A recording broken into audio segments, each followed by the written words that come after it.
Welcome once again in my channel. बहुत दिनों के बाद एक बार फिर से आपके सामने हाजिर हूं। आज जो टॉपिक लेकर आया हूं वो है वायुमंडल की संरचना। वायुमंडल आप समझते ही हैं कि हमारी धरती के ऊपर गैसों का एक आवरण है और उसमें गैसों में जो गैस है उसमें नाइट्रोजन है, ऑक्सीजन है, कार्बन है, हीलियम है, ऑर्गन, ओजोन, बहुत सारी गैसेस पाई जाती हैं। लेकिन वायुमंडल के अंदर न सिर्फ गैस है बल्कि उसके अंदर गैस के अलावा धूल के कण भी हैं और वाष्प के कण भी हैं। लेकिन ये वायुमंडल जिसको मैंने कहा कि ये धरती का आवरण है, जैसे हम कपड़े पहनते हैं उसी तरह से धरती भी वो कपड़े पहने हुए है। किस चीज का? वो है गैसेस का, धूल के कण का, वाष्प के कण का। ये वायुमंडल उससे लिपटा हुआ है, उस धरती पर लिपटा हुआ है। और ये वायुमंडल आप जो देख रहे हैं इस स्क्रीन के ऊपर, उसमें हम आपको समझाएंगे कि कौन सी लेयर कैसे है। दरअसल होता क्या है कि हम पूरे इस वायुमंडल को, जो वायुमंडल के हमारे इस धरती के सतह से लेकर के और कई सैकड़ों किलोमीटर की ऊंचाई तक पाई जाती है, लेकिन आमतौर से ऐसा देखा जाता है कि हमारा जो स्तर है निचला, इसके पहले वाला मेन स्क्रीन पर हम आते हैं, इसके पहले वाले पर देखिए वायुमंडल की संरचना में आपको हम ये बताएंगे कि ये वायुमंडल केवल जैसे जैसे हम ऊपर जाते हैं वैसे वैसे वायु की मात्रा घटती जाती है और हमारा वायुमंडल कई संस्तरों में या कई स्तरों में, कई लेयर में पाया जाता है। उसमें आप देखिए वायुमंडल की संरचना में अगर हम मुख्य रूप से देखें तो इसकी पहला जो स्तर है, पहला जो लेयर है उसको कहते हैं क्षोभ मंडल यानी ट्रोपोस्फियर। सेकंड है वो देखिए आप समताप मंडल, समताप मंडल यानी ऐसा मंडल स्ट्रेटोस्फियर, स्ट्रेटोस्फियर। और इसके बाद मध्य मंडल यानी मेसोस्फियर। इसके बाद आयनोस्फियर है यानी आयन मंडल और उसके बाद वायुमंडल या एक्सोस्फियर। अब आपको यह समझना है कि हमारे लिए, मानव के लिए, लिविंग बीइंग्स के लिए कौन सी संस्तर या कौन सा स्तर सबसे ज्यादा महत्वपूर्ण है। वैसे तो महत्वपूर्ण हमारे लिए बहुत, ये 2-3 स्तर ज्यादा महत्वपूर्ण है, लेकिन सबसे पहला, आइए हम इसके ऊपर चलते हैं। जो पहला स्तर है या जिसको कहते हैं क्षोभ मंडल। क्षोभ मंडल मनुष्य के लिए सर्वाधिक महत्वपूर्ण है। इसके अंतर्गत हम जैसे जैसे धरती के सतह से, इसके धरातल से ऊपर की ओर जाते हैं वैसे वैसे तापमान घटता जाता है। 165 मीटर की ऊंचाई पर 1 डिग्री सेंटीग्रेड तापमान कम हो जाता है। इसे सामान्य ह्रास दर कहते हैं। यानी जनरली हम धरती से जैसे जैसे ऊपर जाते हैं वैसे वैसे तापमान कम होता जाता है। एक बार फिर से रिपीट करता हूं मैं आपको, 165 मीटर की ऊंचाई पर जाने के बाद 1 डिग्री सेंटीग्रेड तापमान कम हो जाता है। वह है आपके क्षोभ मंडल में। क्षोभ मंडल की एक सबसे बड़ी विशेषता यह है कि इसके अंदर ही बादल है, जल है, वर्षा है, आंधी तूफान है या फिर चक्रवात है। ये सारी चीजें इसी क्षोभ मंडल में यानी ट्रोपोस्फियर में ही पाया जाता है। इस ट्रोपोस्फियर में यानी बादलों का जो बारिश आप देखते हैं, देखिए इसके अंदर आप देख सकते हैं ये बादल आपके हैं और ये वर्षा कर रहे हैं इसी के अंदर, यानी क्षोभ मंडल में ही वर्षा होती है और इसमें तूफान आते हैं। लेकिन एक बहुत ही मजेदार और बहुत ही इंटरेस्टिंग चीज आप जाने इसके अंदर, आपको हमने ये बताया कि ऊपर जाने पर तापमान कम हो रहा है, लेकिन इस क्षोभ मंडल के ठीक नीचे या इसके बीच में हवाई जहाज उड़ना कम पसंद करते हैं। इसको दूसरे फिगर में हम आपको दिखा देते हैं। अभी दूसरे फिगर में हम दिखलाते हैं। देखिए आप, ये देखिए ट्रोपोस्फियर दिखाई दे रहा है।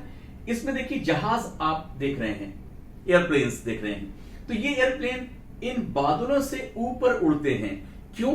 क्योंकि क्षोभ मंडल में अक्सर ऐसा हुआ करता है कि हवा के झोंके तेज चलते हैं और कभी कभी ऐसा हुआ है कि तूफान या आंधी के अंदर बहुत से जहाज फंस जाते हैं और वो पटक दिए जाते हैं, नीचे गिर जाते हैं। इसलिए हमेशा ही वायु चालक जो होते हैं, जहाज चलाने वाले लोग होते हैं, आमतौर से ये होता है क्षोभमंडल में, इसके सीमा से उड़ते हैं 30,000, 35,000, 40,000 जो फीट की ऊंचाई पर उड़ना पसंद करते हैं।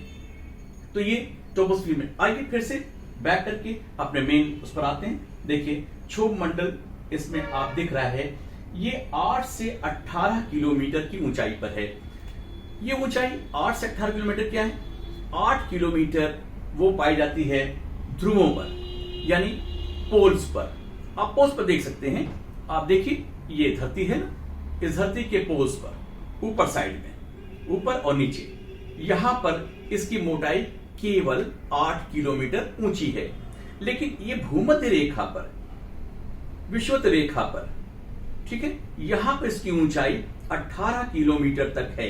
ये क्या वजह है इसकी, क्या कारण है इसका? दरअसल होता क्या है कि ठीक बीच वाले भाग पर धरती के, वहां पर हवाएं गर्म होकर तेजी से उठती हैं, ऊपर फैल जाती हैं, तो इसलिए वहां पर संचलन होता है एक प्रकार से। यही वजह है कि ऊपर उठा करके हवाएं ऊपर दूर तक फेंकी जाती हैं। इसलिए ये 18 किलोमीटर तक, आप देखिए यहां पर 18 किलोमीटर तक लिखा हुआ है। तो 8 ध्रुवों पर और 18 किलोमीटर विषुवत रेखीय भाग में इसका ऊंचाई इसकी होती है। इसमें सारी मौसमी घटनाएं सब घटती इसी के अंदर हैं, क्षोभमंडल में ही।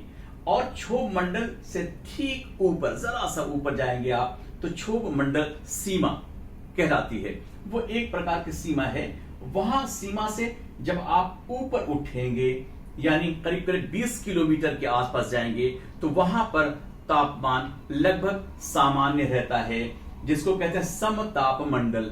एक प्रकार से बराबर, न घटता है न बढ़ता है, कुछ किलोमीटर तक, 2 से करीब करीब 5 किलोमीटर के अंदर लगभग एक समान तापमान रहता है। लेकिन जैसे जैसे हम ऊपर जाते हैं, यानी लगभग 20 किलोमीटर से 50 किलोमीटर और ऊपर जाते हैं, तो वहां पर क्या होता है, तापमान तेजी से घटने लगता है, लगभग 80 डिग्री सेंटीग्रेड माइनस में हो जाता है।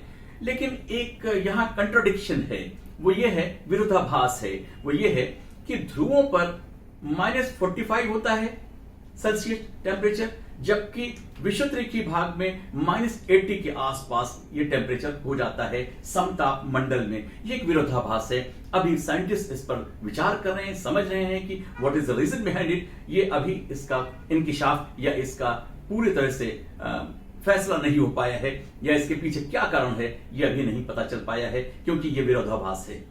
और इसके ऊपर देखिए, ये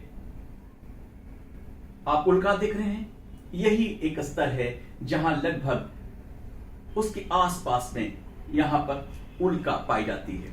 उल्काएं यानी धरती पर जो उल्काएं आती हैं, मेटेरियल्स आते हैं, वो धीरे धीरे यहीं पर आकर के जलती हैं। अब आप देखिए, इसके ऊपर 50 किलोमीटर के आसपास इस लेयर के अंदर आप जब ऊपर जाते हैं, 50 किलोमीटर से थोड़ा सा आसपास होते हैं, तो वहां तापमान थोड़ा सा बढ़ता है।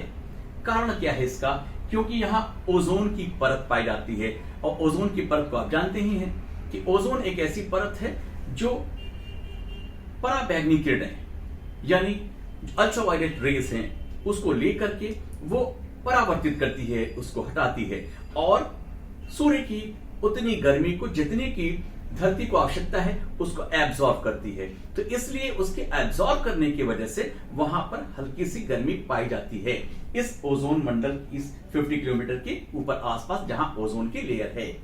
ओजोन की लेयर हमारे लिए बहुत महत्वपूर्ण है, इस मनुष्य के लिए, क्योंकि ओजोन की परत न केवल पराबैंगनी किरणों को परावर्तित करती है, उसको वापस करती है, बल्कि धरती पर सामान्य तापमान को भेजने का काम भी करती है। इसलिए ओजोन गैस हमारे लिए बहुत जरूरी है। हालांकि ओजोन की गैस धरती में कई जगह ऐसा हुआ है कि वहां पर परतें पाई गई हैं जो कम हो गई हैं, पतली हो गई, छेद हो रहा है।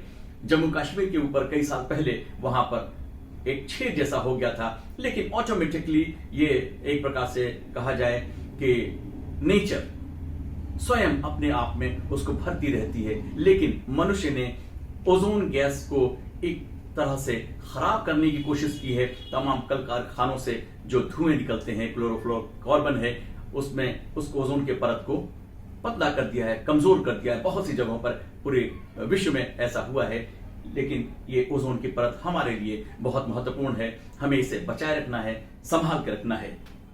आइए अब हम और ऊपर चलें, इसके ऊपर की लेयर पर मध्य मंडल, जिसको कहते हैं मेसोस्फीयर। ये करीब 50 से 80 किलोमीटर ऊंचाई पर है। यहां तापमान तेजी से घटता है। आप देख रहे हैं लगभग 100 डिग्री सेंटीग्रेड ऋण यानी माइनस, इसमें यहां तक हो जाता है मध्य मंडल में। मध्य मंडल के और ऊपर उठते हैं तो आयनोस्फीयर या अयन मंडल। अयन मंडल की ऊंचाई 80 किलोमीटर से 400 किलोमीटर के भीतर पाई जाती है। इंटरेस्टिंग बात इसमें यह है कि इस जगह पर रेडियो की तरंगे, यानी आप 100 किलोमीटर से ऊपर जब जाएंगे 400 किलोमीटर के भीतर, अयन मंडल के अंदर जो रेडियो तरंगे हैं, रेडियो वेव्स हैं, वो जा करके यहां से टकराकर पुनः धरती पर वापस आ जाती हैं। इट कम्स, ये रिफ्लेक्शन होता है एक तरह से, उसका लौट करके पुनः धरती पर आ जाती हैं, दोबारा आ जाती हैं धरती पर।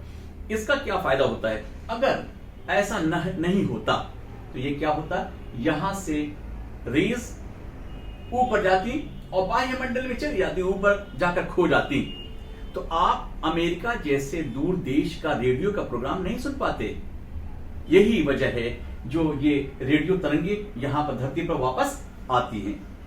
तो ये बड़ा इंपॉर्टेंट है, जो हमारे अयन मंडल में रेडियो तरंगे टकरा करके वापस आती हैं, तो ये बहुत ही इंपॉर्टेंट है हमारे रेडियो के लिए, रेडियो तरंगों के लिए। हम कार्यक्रम अमेरिका जैसे दूर देश का प्रोग्राम भी सुन पाते हैं रेडियो के जरिए, इसी अयन मंडल के कारण।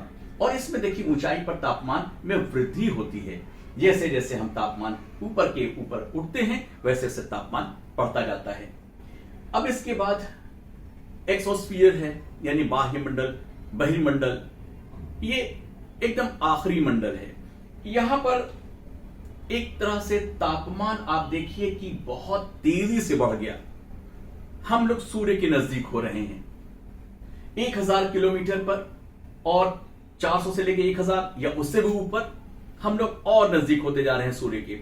इसलिए टेम्परेचर बहुत तेजी से बढ़ता जाता है। लेकिन अब हमारे लिए यहां पर हवा विरल होकर समाप्त हो जाती है, यानी यहां पर एक प्रकार से आवरण उसका खत्म हो जाता है, गैसेस खत्म हो जाती हैं, हवा बिल्कुल खत्म हो जाती है, समाप्त हो जाती है, और अंत में वो अंतरिक्ष में विलीन हो जाती है। तो ये रहा इसके संस्तर या स्तर का डिवीजन, यानी उसका हमने अलग अलग ढंग से आपको बताया है। आइए थोड़ा थोड़ा सा हम आगे एक अगले उसमें दिखाते हैं फिगर में। देखिए इसमें क्षोभ मंडल के बारे में आपको दिखाया गया है। एक बार और से उसको हम थोड़ा थोड़ा सा एक एक लाइन आपको बताते हैं, आपके दिमाग में वो बात समा जाए अच्छे से। देखिए क्षोभ मंडल में देखिए बादलों को देखिए आप, सब बादल हैं, नीचे हैं, सारी मौसमी घटनाएं नीचे हो रही हैं और हवाई जहाज ऊपर उड़ रहे हैं। इसके अगले वाले में देखिए मेसोस्फीयर में ये आपने देखा, यहां पर देखिए उल्कापात जो होता है, उल्काएं गिरती हैं ये मीटर्स में, इसमें उल्काएं नीचे गिरती हैं।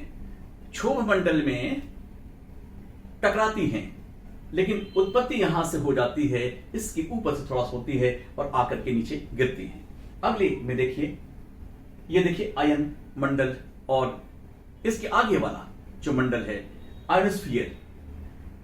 देखिए ट्रोपोस्फियर आपने देखा, स्ट्रेटोस्फियर, मेसोस्फियर। अब देखिए इसके ऊपर का जो आपने देखा है, उसके अंदर कुछ लहरें होती हैं हल्की सी, और अंत में जो एक्सोस्फियर आप देख रहे हैं, उसके अंतर्गत वही गैसेस समाप्त हो जाती हैं, खत्म हो जाती हैं। पुनः अपने पहले वाले पर हम आकर के आपको दिखलाएं। देखिए ये आपने, अगर आप चाहें तो एक फिगर इसका बना सकते हैं अपने लिए, और कॉम्पिटिशन्स के लिए, अपने सब्जेक्ट के लिए, अपने खासतौर से जो तैयारी आप कर रहे हैं उस वायुमंडल की संरचना के लिए, ये उसका सस्तर है। और उम्मीद है कि आपको ये अच्छे से समझ में आ गया होगा। नेक्स्ट चैप्टर में हम फिर आपसे रूबरू होंगे। तब तक के लिए बाय बाय।